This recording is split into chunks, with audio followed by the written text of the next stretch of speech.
조기 대선이 시작되고 유력 대선 주자가 될 수밖에 없는 상황인 것 같습니다. 하지만 여러 여론조사를 보면은 일관되게 비호감도가 좀 높게 나타나고 사법 리스크도 있는 등. 다음 질문 받도록 하겠습니다. 예, 질문하십시오. 예, 한국일보 박준규입니다. 헌법재판소 재판이 시작도 안 한 상황에서 조금 이른감은 있지만 저희 민주당 생각에 따르면 윤석열 대통령 탄핵은 인용돼서 파면돼야 하고, 그러면 조기 대선이 시작되고 대표님께서 유력 대선 주자가 될 수밖에 없는 상황인 것 같습니다. 하지만 여러 여론조사를 보면은 일관되게 비호감도가 좀 높게 나타나고 사법 리스크도 있는 등 국민께서 여전히 대표님을 국가 지도자로 수용할 수 있느냐에 대한 불안이 좀 있는 것 같습니다. 이 불안을 대표님도 느끼고 계시는지, 좀 과장된 면도 있다고 생각하시는지, 이 불안에 대해서 국민께 하고 싶으신 말씀 있으시다면 좀 부탁드리겠습니다. 지금은 대한민국의 이제 위기 국면이 진행 중이고, 오로지 이 위기 국면을 어떻게 극복할 것이냐에 집중해야 합니다.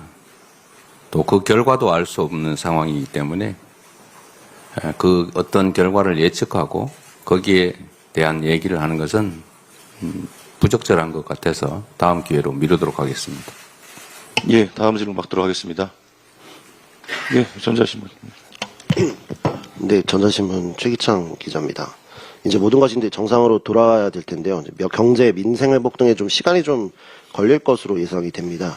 근데 그런 만큼 이제 단기 처방 같은 정책들도 좀 필요할 것 같은데, 단기 전략으로서 경제, 민생 회복 정책 등에 대해서 좀 생각하신 게 구체적으로 있는지 좀 설명 부탁드립니다. 지금 대한민국은 혼란 상태입니다.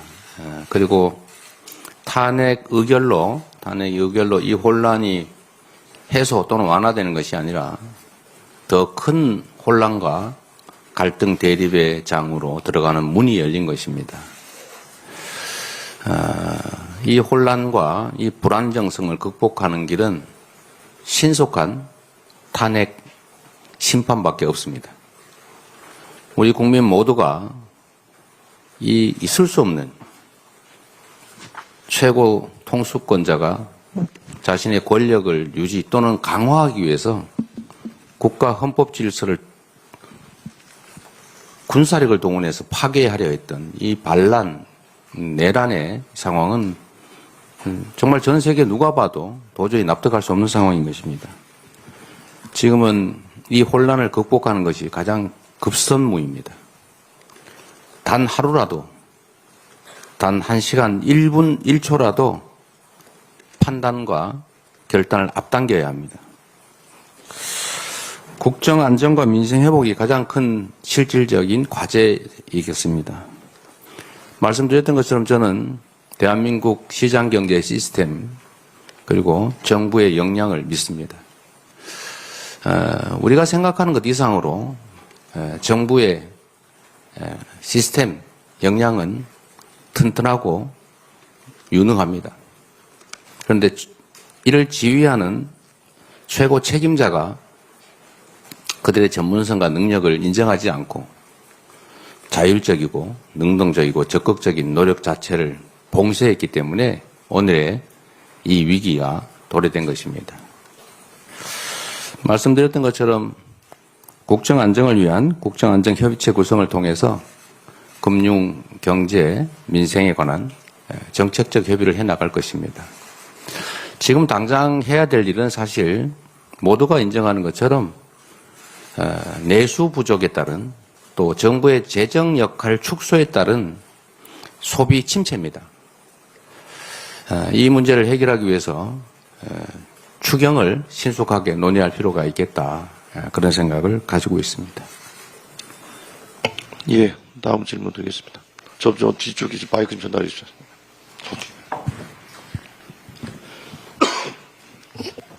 안녕하세요. 파이낸셜 뉴스 최아영 기자입니다. 방금 추경 얘기를 하셨는데 추경을 한다면 구체적으로 어떤 부분을 좀 생각하고 계신지 궁금합니다.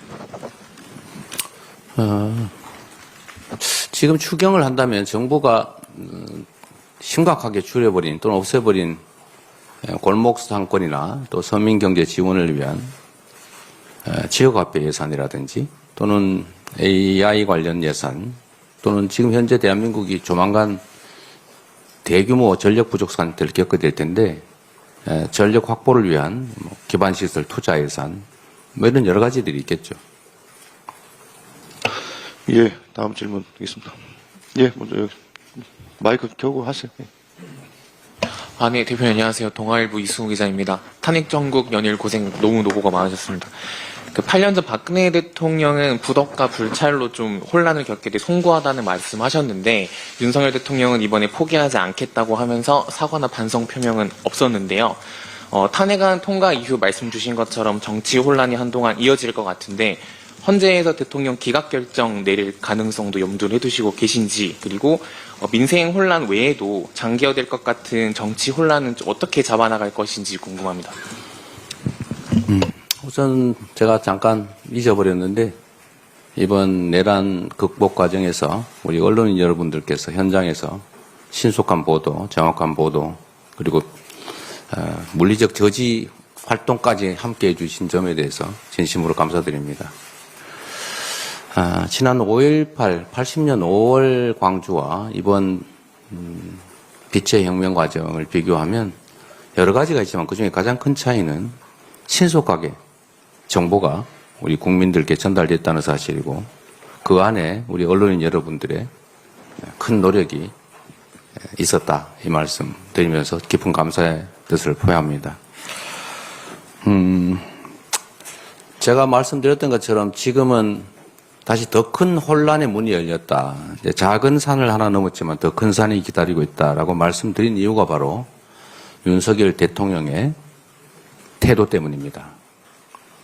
자신의 잘못을 전혀 인지하지 못하고 있습니다. 제가 보기에는 알면서도 모르는 척하는 게 아니라 모르는 것 같습니다.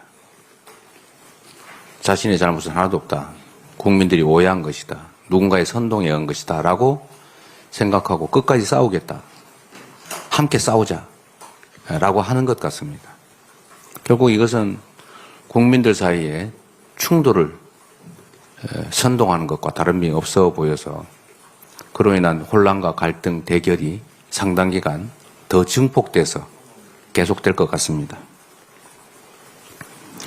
참으로 안타까운 일이지만 그러나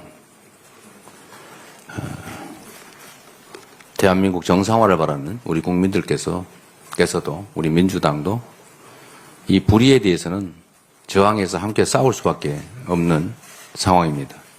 그리고 결국 국민 압도적 다수가 원하는 그런 세상, 민주공화국의 기본적 가치인 국민 주권 원리에 따라서 반드시 국민의 뜻이 관철될 것으로 생각합니다.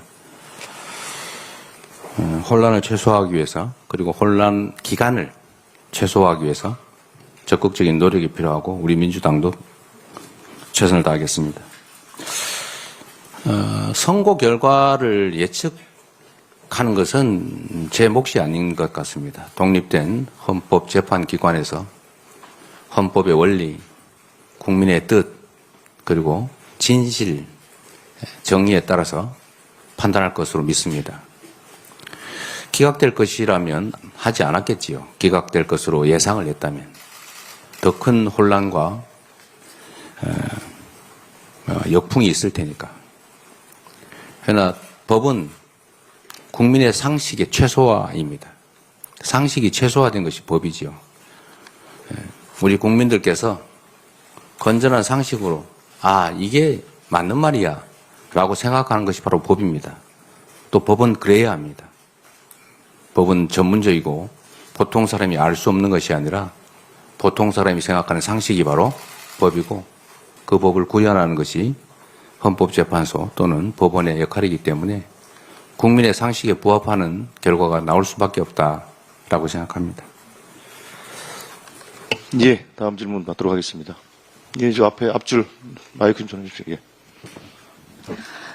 네, 대표님, 쿠키뉴스 이승은 기자입니다. 지난번에는 여야정 비상경제점검회의 구성 제안하셨는데, 사실 정부 측에서는 응답을 했지만 여당 측에서 응답이 없어서 민주당 단독 출범을 했거든요. 근데 이번에 국정안정협의체는 그러면 민주당이랑 정부 측만 먼저 할 것인지 아니면 여당이 들어올 수 있도록 최대한 설득할 것인지 어떻게 좀 하실지 구상이 궁금합니다. 여당의 입장, 지금 이제는 여당이 아니죠. 네. 자, 여러분들은 지금까지 이런 뉴스들을 보면 어떤 생각이 드셨나요? 제가 항상 여러분들께 뉴스만 평소에 잘 챙겨보셔도 돈이 된다. 돈을 벌 수 있다라고 말씀을 드렸는데요. 아직도 그냥 뉴스만 보고 끝내는지 아니면 이 뉴스를 어떻게 이용할 수 있을지 이 부분을 고민하고 계시는지를 되물어보고 싶습니다. 자, 그 이유가 뭐냐면 제가 지난 11월 초에 여러분들께 뭐라고 말씀을 드렸죠? 지금은 로봇 사업에 관심을 가져야 한다. 뉴스만 보고 그냥 넘기지 마시고 투자 쪽으로 생각을 한번 해보셔야 한다. 라고 말씀을 드렸습니다.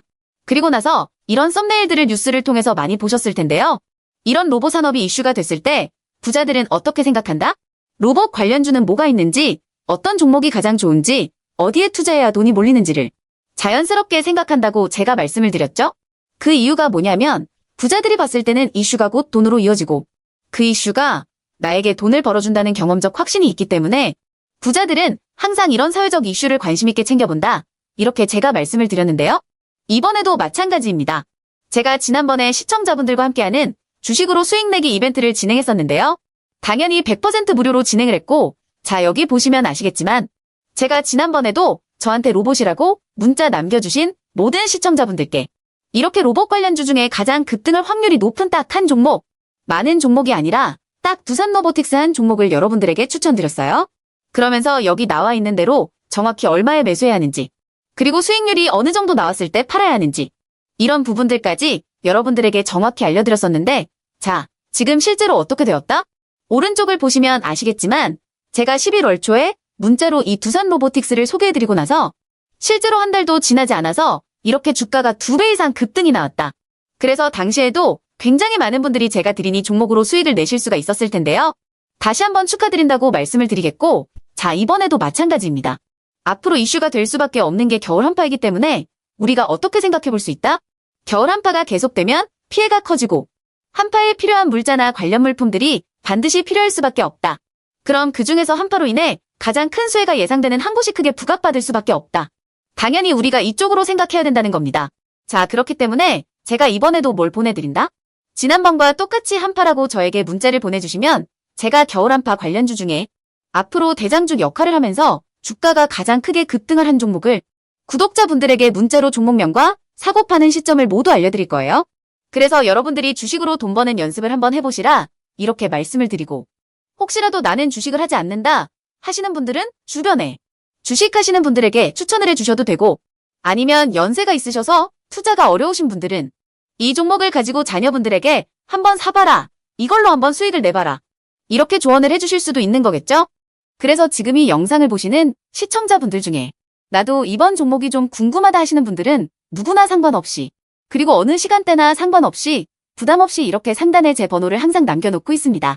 제 번호 010-4406-8870번으로 저에게 이런 식으로 지난번처럼 한파라고 문자 보내주시면 제가 이번에도 똑같이 무료 추천 급등주 문자를 보내드리겠습니다. 이해되시죠? 그래서 제 번호 010-4406-8870번으로 한파라고 문자 보내주시면 여러분들이 직접 이슈를 통해서 돈 버는 연습을 해보실 수가 있는 거고, 제가 돈을 받는 것도 아니고 투자를 대신해드리는 것도 아니니까 부담 없이 신청해주시면 되는 겁니다. 그리고 수익이 나면 저는 다른 것은 바라지 않습니다. 제 채널에 구독, 좋아요 한 번씩만 눌러주시라 이렇게 다시 한번 말씀을 드리겠습니다.